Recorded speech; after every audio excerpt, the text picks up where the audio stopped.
Santapan Harian Selasa 19 Oktober 2021.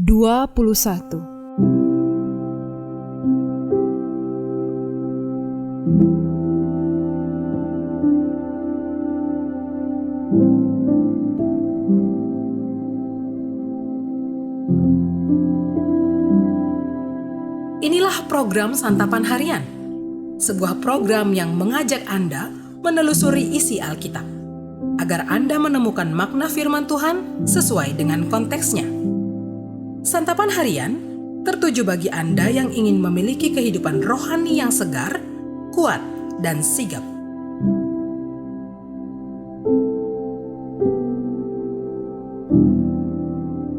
Hari ini kita akan membaca Mika pasalnya yang ke-6, ayatnya yang pertama hingga ayatnya yang ke-16. Namun sebelumnya, mari kita berdoa. Bumi penuh dengan kasih setiamu ya Tuhan. Ajarkanlah kami ketetapan-ketetapan-Mu, dan di dalam nama-Mu Kristus, kami siap untuk menerima perintah di dalam firman-Mu. Bersama-Mu Kristus, Sang Firman yang hidup, kami memohon. Amin. Mika 6 ayat 1-16. Baiklah, dengar firman yang diucapkan Tuhan. Bangkitlah, lancarkanlah pengaduan di depan gunung-gunung, dan biarlah bukit-bukit mendengar suaramu. Dengarlah, hai gunung-gunung, pengaduan Tuhan, dan pasanglah telinga, hai dasar-dasar bumi. Sebab Tuhan mempunyai pengaduan terhadap umat-Nya, dan Ia berperkara dengan Israel. Umatku, apakah yang telah kulakukan kepadamu? Dengan apakah engkau telah kulelahkan? Jawablah aku. Sebab aku telah menuntun engkau keluar dari tanah Mesir, dan telah membebaskan engkau dari rumah perbudakan, dan telah mengutus Musa dan Harun dan Miriam sebagai penganjurmu. Umatku, baiklah ingat apa yang dirancangkan oleh Balak, Raja Moab, dan apa yang dijawab kepadanya oleh Bileam bin Beor, dan apa yang telah terjadi dari Sitim sampai ke Gilgal, supaya engkau mengakui perbuatan-perbuatan keadilan dari Tuhan. Dengan apakah aku akan pergi menghadap Tuhan dan tunduk menyembah kepada Allah yang di tempat tinggi? Akan pergikah aku menghadap Dia dengan korban bakaran, dengan anak lembu berumur setahun? Berkenankah Tuhan kepada ribuan domba jantan, kepada puluhan ribu curahan minyak? Akan kupersembahkankah anak sulungku karena pelanggaranku, dan buah kandunganku karena dosaku sendiri? Hai manusia, telah diberitahukan kepadamu apa yang baik, dan apakah yang dituntut Tuhan daripadamu, selain berlaku adil, mencintai kesetiaan, dan hidup dengan rendah hati di hadapan Allahmu? Dengarlah, Tuhan berseru kepada kota. Adalah bijaksana untuk takut kepada namanya. Dengarlah, hai suku bangsa dan orang kota. Masakan aku melupakan harta benda kefasikan di rumah orang fasik, dan takaran Eva yang kurang dan terkutuk itu? Masakan aku membiarkan tidak dihukum orang yang membawa neraca palsu atau pundi-pundi berisi batu timbangan tipu? Orang-orang kaya di kota itu melakukan banyak kekerasan. Penduduknya berkata dusta, dan lidah dalam mulut mereka adalah penipu. Maka aku pun mulai memukul engkau, menanduskan engkau oleh karena dosamu. Engkau ini akan makan, tetapi tidak menjadi kenyang, dan perutmu tetap mengamuk karena lapar. Engkau akan menyingkirkan sesuatu, tetapi tidak dapat menyelamatkannya. dan apa yang dapat kau selamatkan akan kuserahkan kepada pedang. Engkau ini akan menabur, tetapi tidak menuai. Engkau ini akan mengirik buah zaitun, tetapi tidak berurap dengan minyaknya. Juga mengirik buah anggur, tetapi tidak meminum anggurnya.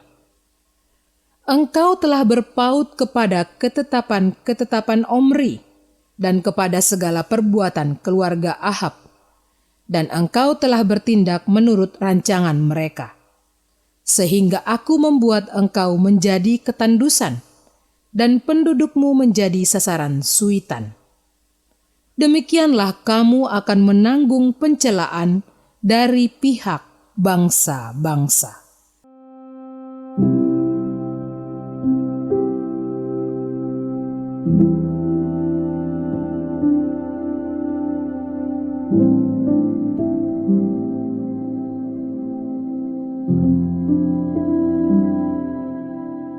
Sahabat Santapan Harian, Allah menuntut umatnya.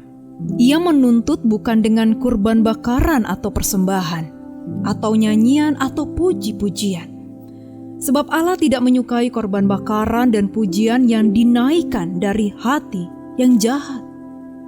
Penulis kitab Mika mencatat bahwa Allah menuntut 3 hal dari Israel, yakni berlaku adil, mencintai kesetiaan, dan hidup rendah hati di hadapan Allah.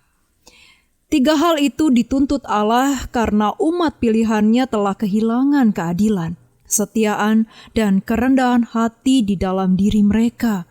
Dan ini semua tampak dalam perbuatan mereka setiap hari. Sekalipun mereka mempersembahkan banyak kurban bakaran dan menaikkan pujian kepada Allah, perbuatan mereka terhadap sesama mengingkari semua itu. Tuhan tidak menutup mata atas semua perbuatan jahat yang dilakukan umatnya. Ia tidak silau dengan sebanyak apapun kurban yang mereka persembahkan. Karena itu, Tuhan akan menghukum mereka, membalaskan dengan setimpal apa yang telah mereka perbuat terhadap sesama. Allah juga menuntut 3 hal tadi kepada setiap umatnya pada masa kini. Pertama, Allah membenci ketidakadilan karena perlakuan tidak adil menimbulkan penderitaan bagi manusia. Di dalamnya ada hak orang lain yang dirampas. Kedua, Allah menuntut kesetiaan yang didasarkan pada kasih setia Allah, karena Allah senantiasa berbelas kasihan kepada manusia. Dan ketiga, kita juga dituntut untuk hidup rendah hati di hadapan Allah.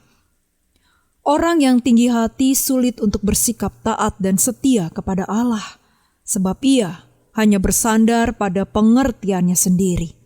Sebaliknya, orang yang rendah hati hidup dalam ketaatan dan kesetiaan kepada Allah.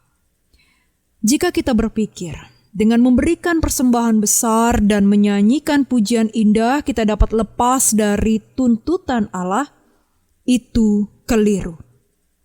Allah sudah memberitahukan apa yang baik dan yang dituntutnya dari kita. Maka itulah yang harus kita kerjakan dan persembahkan kepadanya. Mari kita lakukan apa yang dituntutnya sebagai kehendaknya atas kita.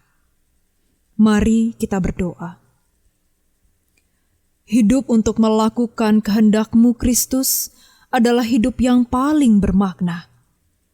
Kami sungguh bersyukur sebab mendapatkan banyak berkat dari-Mu, ya Kristus Yesus Tuhan kami. Kini kami mempersembahkan hidup kami seutuhnya sebagai rasa syukur kami kepadamu. Kami mau melakukan kehendak-Mu. Di dalam kasih-Mu Yesus, kami berserah. Amin.